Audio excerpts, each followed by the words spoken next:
Alright, so what's up, YouTube? I'm in the car again. We're gonna talk about the Sabres, and I know it's raining. You may hear a little bit of that. Sorry if that's really bad and bothering and annoying, but I need to just talk about the Sabres trade deadline. At first, when I saw the Taylor Hall trade, I was like pretty upset, because you would expect a first for Hall, and they didn't get that. They got a second and a prospect, and they retained half the salary, and they also... Bjork isn't a prospect. Bjork is an okay player. He's got 5 points this year because he's buried in the lines in Boston. I don't know how to evaluate Bjork. I hope he gets a chance to play here with some solid players and do something. But if we're being honest, you would have expected more for Hall, especially if you're giving them Lazar too, who has had 9 points in 30-ish games, 40 games. I don't know. It doesn't really matter. The point is, I've seen a lot of Sabres fans calling for Kevin Adams' head. Listen, Kevin Adams is a rookie GM. He's a rookie front office member. He has no assistant GM. He has no help around him at all. Kevin Adams has virtually no help in terms of hockey ops. He doesn't have a president. His president is Kim Pegula. She doesn't know hockey. She's not a president. He doesn't have an assistant GM. He really doesn't have much to go through. And I can't really say it was horrible given the situation. I can't say what he got in return in terms of this trade deadline is the worst. It's not bad. Guess what? He turned Marcus Johansson into Eric Stahl, who turned into a third and a fifth. Eric Stahl was struggling this year. Marcus Johansson, I don't really know how good he's doing this year. I would imagine that him and Eric Stahl are kind of in the same boat. Not really doing too much. Not really the worst. But guess what? You get a third and a fifth for Eric Stahl. You know what?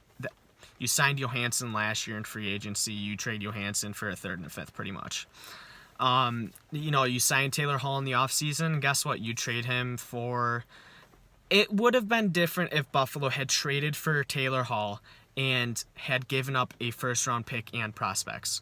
If Buffalo had traded for Taylor Hall and they had given up a lot, then you're sitting there looking like, man, this is bad. Like, that's bad, right? Then you're thinking that.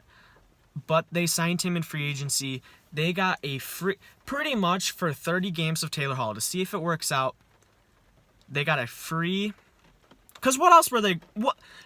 In all honesty, what else were they going to do in free agency? Who else were they going to sign in free agency with that $8 million in cap space? Most likely nobody. So you get to try out Taylor Hall on your team. You learn throughout the year.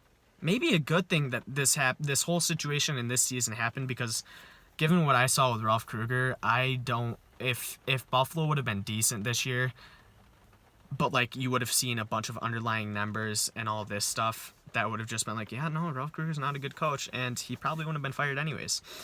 I think the 18-game losing streak may have saved him in the long run. Because guess what? You got guys like Middlestat. You get guys like, Asplin's playing well. You could have avoided signing Cody Eakin if you just knew that Rasmus Asplund was going to produce like he was. It's not the craziest numbers, but it's nice to see their younger guys getting chances and playing like good hockey. They're playing good hockey. Buffalo's playing good hockey lately.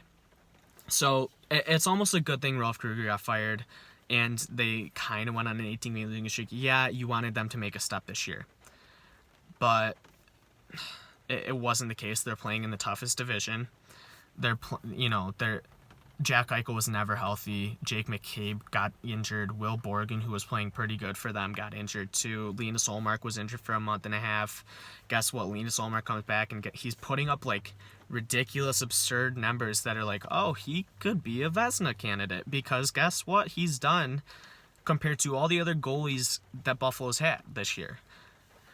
Just think about it. Linus Ullmark has a winning record in Buffalo, a team that has 10 wins and 31 losses. He has a winning record in Buffalo. Isn't that wild? So I'm glad that they kept him, and I really, really, really want them to work on a contract, and I hope they get an extension because I would love to have Liam Solmark here going forward. So, but that's like you lost him for half a year. You lose Jake McCabe for 6 to 8 months. Like Will Borgen for 6 to 8 weeks. He might be coming close to returning. I don't necessarily know. And of course Jack Eichel, I think he's just going to stay out the rest of the year. I don't think they should try and come back from the type of injury he had, and just it didn't look comfortable the last game he played, and it was all smoke screens when he was injured. They didn't even, nobody knew. I'm just glad Ralph Kruger's gone because that whole situation was just bizarre. But okay, this team had things just go bad from the start. The COVID break just did not help them. And then everybody gets injured. So this year, yeah, it sucks that it wasn't a step forward. But in hindsight, not in hindsight, but if you look at things objectively and if you think like bigger picture here, this season was almost somewhat of a blessing in disguise that Ralph Kruger gets fired, your younger guys start playing well, and Don Granato comes in. And now let's get into the trade talk because, well, Taylor Hall, we all saw it. And I know I've talked about it a little bit. Maybe Bjork comes in and he starts playing a little bit like Erasmus Asplund, or he starts producing. It doesn't even have to be crazy numbers. Just looking good out there. Just being, better than what they've had. This trade deadline, they got, what? Two-thirds, a second, a fifth. They got Bjork. I mean, they gave up one player that was on contract for next year. They get a player back that's on contract that you can honestly think, well, they're pretty comparable.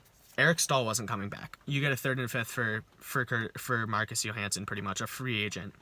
Brandon Montour, yeah, you traded a first and Gooley to get him, but in 2 years' time, I'm blaming Kruger for what happened with Montour because he looked very good in Anaheim, I'm sorry, and I hope Montour does good in Florida. I honestly hope Montour does good in Florida. He should. But yeah, Curtis Lazar, he was okay this year. I think in Boston he'll be about the same as he was in Buffalo. I don't know if anything crazy is going to happen with him. He's not going to become a 20-goal scorer. So a second in Bjork and Hall had 2 goals. Listen, I was very disappointed with the return in Hall at first. Like I said, I've already said this, but I looked more at his numbers. He didn't look like he cared in Buffalo. Once they lost like their 10th in a row, he didn't care. And who can blame the guy for not caring after losing their 10th? He wants to make the playoffs. He wants to win. And if you think about if this team had Don Granato the entire year, and Jack Eichel didn't get injured, before the season even started, well, who knows where this team is, right? So I don't know. I don't think I can blame him. He loved Ralph Kruger as a person and everything. I can't blame him for not caring anymore. Ralph Kruger gets fired. The team's not anywhere close to a playoff spot. I don't blame him. But with that said, it is disappointing that the whole situation and how it happened, how it ended, how you don't even get a first-round pick back. But, I mean, this draft's a crapshoot anyways. You never know. You don't know what you're going to find in this draft. I think this draft's going to be one of those drafts where you're going to find a lot of GMs just kind of firing some things off, drafting, and then they turn out to be really good later in the draft. So, if you're Buffalo, this deadline isn't the biggest L you could ever take. Like, listen, the Taylor Hall trade, people are comparing the Taylor Hall trade to the Ryan O'Reilly trade. First off, 2 completely different situations. Ryan O'Reilly was actually producing in Buffalo. Ryan O'Reilly also had term left on his deal and all this other stuff. They get a first-round pick anyways, and they get Tage Thompson, who, yeah, the first-round pick and Tage Thompson likely don't turn into a Ryan O'Reilly. But it's not as big of an L as that. Like, Taylor Hall is not as big of an L because of the situation it was. I am very upset that Ryan O'Reilly didn't amount too much for Buffalo, like, in terms of what we got in return.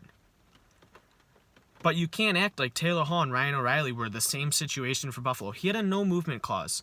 Taylor Hall was only going to waive his no-movement clause, and it pretty much sounded like he only wanted to go to Boston. That pretty much gave Boston leverage. Can I blame Kevin Adams for saying, well, I don't know if he waives it for anywhere else, and we're getting a second and a prospect? Bjork's not a prospect. I keep forgetting he's been playing for 3 years. We get a second in Bjork, and we're giving up Lazar and Hall. Hall wasn't doing anything, okay? Former first overall pick doesn't mean he's worth the first overall pick anymore. Sucks, but that's just the case.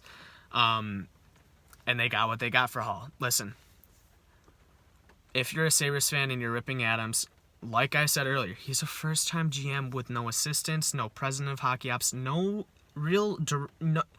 no real assistance for Kevin Adams. So back off Kevin Adams. He's made a couple good moves already this year. You know, even just the move in acquiring Stahl. You probably don't get a third and a fifth for Marcus Johansson, especially if he was playing on Buffalo this year. He wouldn't have been doing anything.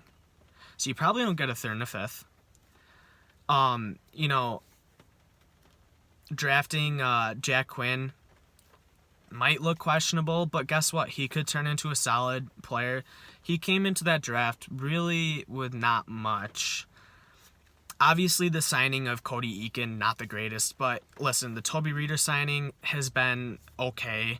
The Riley Sheahan signing has worked out a little bit. I mean, he's $700K. Riley Sheahan is like $700K signing, and I'm pretty sure Toby Reeder is too. So that's two things that are like, they're depth signings, and guess what? They've actually been impactful players, at least a little bit. Like, Toby Reeder has actually won them a couple games this year. Shocking enough to say that. He's actually won them a couple games this year. He's a very good penalty killer. He has a shorthanded goal.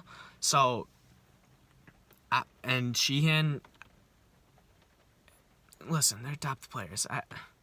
You can't really expect much, especially when it's $700K. $700K, that's perfect. If you're going to sign players that can at least contribute a little bit like Toby Reeder and Sheehan have done, if you need to, sign them for $700K, and look what's happened with them. So that's, in my books, those two signings, they're good signings. They're not the worst, because what are you going to do with that?